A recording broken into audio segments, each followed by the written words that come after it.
Paragon Bows. Today I would like to show you my new Raider Bow, which is in my hand. As you can see, this is the new version of the Tatar model, the previous Tatar model. It's actually based on that model, which was originally based on a real horn bow from the Manchester Museum. The dimensions of this bow are identical to the previous model, which was 56 inches long knock to knock.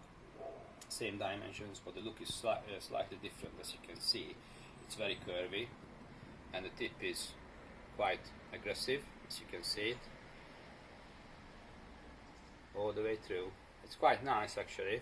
So I managed to create this lovely shape, which I always wanted to have, these three little hairs up here, and it's continuously curving. There is no straight lines. I don't really like straight lines, so when you look at the limb as it bends and then it transits into the saya section, it's nice and curved and it doesn't come down straight. I never wanted to build a bow which straight just comes down.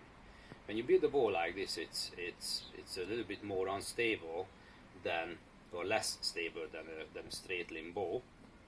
But I managed to find a way to actually overcome this issue, and to enhance the lateral stability I started using a new material, which is a polymer composite backing material built on the back of the bow, and that gives a really good lateral stability to the bow.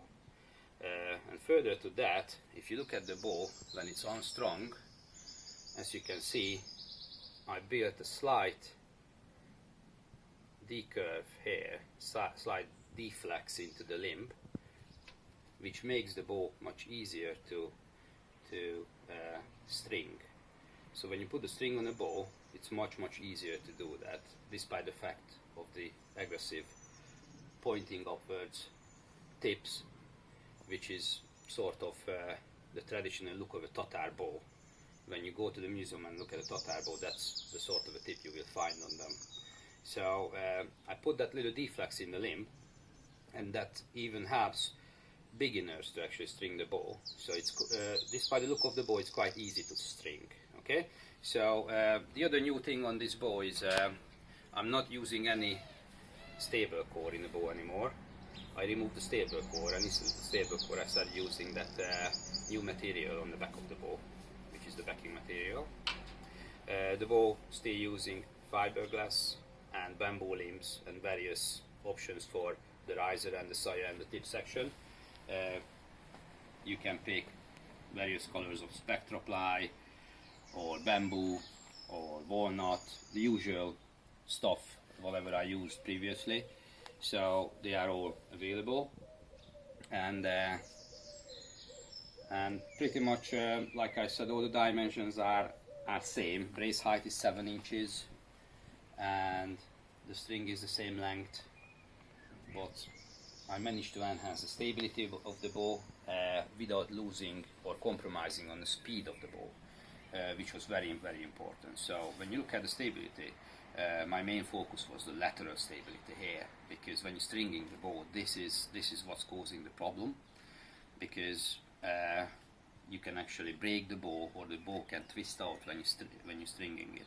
So by introducing this new material, I managed to fix that problem, and the bow is actually extremely stable laterally and horizontally as well. Okay, so I would like to do a shooting video now, so I'm going to show you how the bow shoots. Okay, we're going to do a quick shooting test of this Paragon Raider bow. This bow is 50 pounds at 28 inches draw length and 59 pounds at 31 inches draw length. The maximum draw length of the bow is actually 34 inches, but my arrows are only 31.5 inches long, so I'm only going to be drawing the bow to 31 inches. I would like to show you this arrow first before I start shooting. I'm always using these type of arrows for my testing videos. This is a Radial X Weave 300 Raven arrow. It's a carbon shaft, and I'm gonna be using a thumb ring. Okay, and we're just gonna measure quickly the weight of this arrow in grams, which is 25 grams. I do apologize, I can't check the grains because my scale can't do that, but we can put that description under the video later on. So let's start. Let's see how the bow shoots. So I'm going to draw this bow to 31 inches, and when you're going to be watching me, please pay attention to the tip of the bow, because what you're going to see is the tip of the bow, even at 31 inches draw length, is still not going back, which means the lever actually is still working, which resulting in a very smooth draw, even at high poundage, because this bow is really meant for long drawing. You can use the bow with a short draw length with 28 inches as well, thumb release or Mediterranean release, that's no problem at all, but really the long draw length is preferred, because these bows originally were used with a long draw length. Okay, so let's see.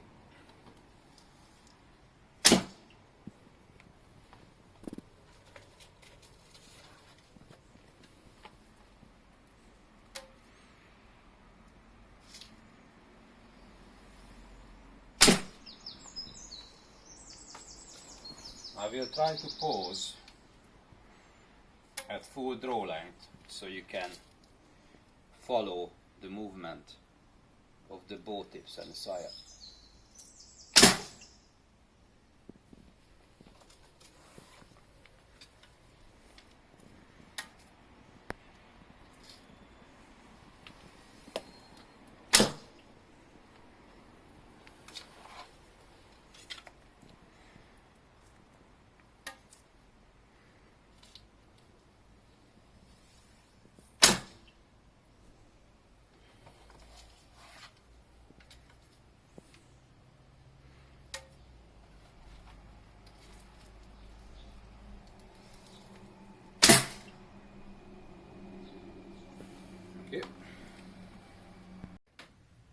Right, okay. I have the Raider Bow on the tillering bow now, and I would like to show you how the bow looks like when it's at full draw. I can draw the bow, the maximum draw length of the bow is 34 inches, if you have a long draw and a long arrow, obviously. So the 34 inches is all the way at the bottom here on the tillering bow, so you can see the movement of the limbs, the sire and the tip. I will stop drawing the bow at 31 inches because I would say at 28 as well, so you can see how the bow looks like at 28 and 31, because that is the draw length what mostly all archers are using on the field. So let's see. So first I'm going to 28 inches. So this is 28 inches. As you can see, the tips are not even pointing backwards yet. So, like I said earlier, the draw is very smooth at this point. We go to 31 inches now. This is 31 inches, and this is the point when the tips will start going backwards and the lever action is actually stopped working. So this is when the bow starts stacking. Every bow starts stacking when you get to close to full draw. So let's go to 34. This is 34 now. So this is the full draw length of the bow, and you can see the shape, how beautiful it is. This is what you want from a Tatar bow, in my opinion. So enjoy.